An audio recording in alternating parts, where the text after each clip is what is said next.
On a memorable Thursday evening for all who were inside the Hodge Center on the campus of USC Upstate, the Florida Gulf Coast Eagles come away with a 71-68 win over the Spartans Upstate for the third consecutive game. Has a look at the end to try to either tie or win the basketball game, and they come up short for a third straight conference loss, Phil.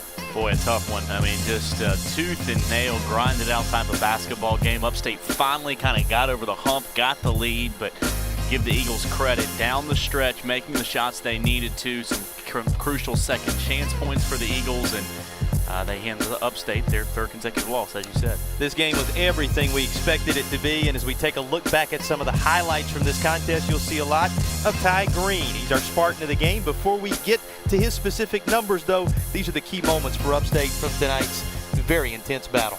You see Green feeding it off to Schulte there for the bucket. Then probably the play of the game, or one of the plays of the game for Upstate, Stevens with the touch pass, and then Green with the finish.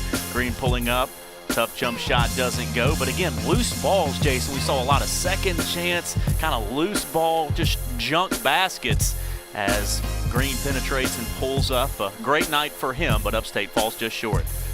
Green ends up with 26 points overall. And as we take a look at his numbers, he came very close because of his efforts defensively, offensively, very close to his career high offensively, and certainly with his all-around performance, one of the better outings of his career. He seems to always have them against Florida Gulf Coast. He does, and that's definitely a team that you want him against. You see the 26 points really sticks out as the number there. Took 24 shots to get it.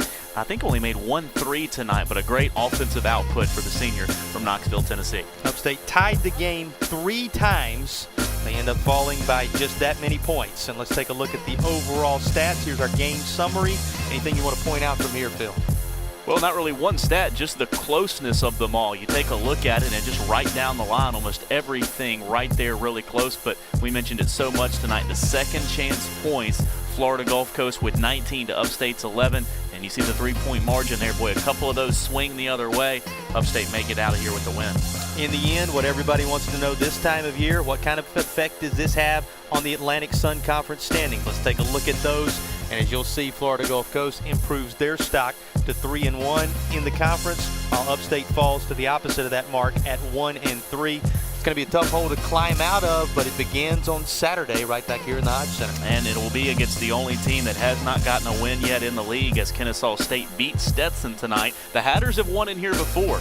They have come in here and gotten the win here in Spartanburg, but hopefully it'll be a chance for Upstate to get back on the right track and stop this losing skid. Florida Gulf Coast puts 4 in double figures, and when all is said and done, they get the shots they need down the stretch to pick up a 71-68 win over the USC Upstate Spartans. You can keep up with everything related to this basketball program at upstatespartans.com. One thing we'll encourage you to do, watch Center Court every Wednesday night. You'll get Coach Eddie Payne's thoughts on this and Saturday's basketball game, which is our next broadcast on ESPN3. Make sure you join us in the Hodge Center for a 2 p.m. tip this coming weekend. Good night, everybody. Spartans fall 71-68 to the Eagles of Florida Gulf Coast.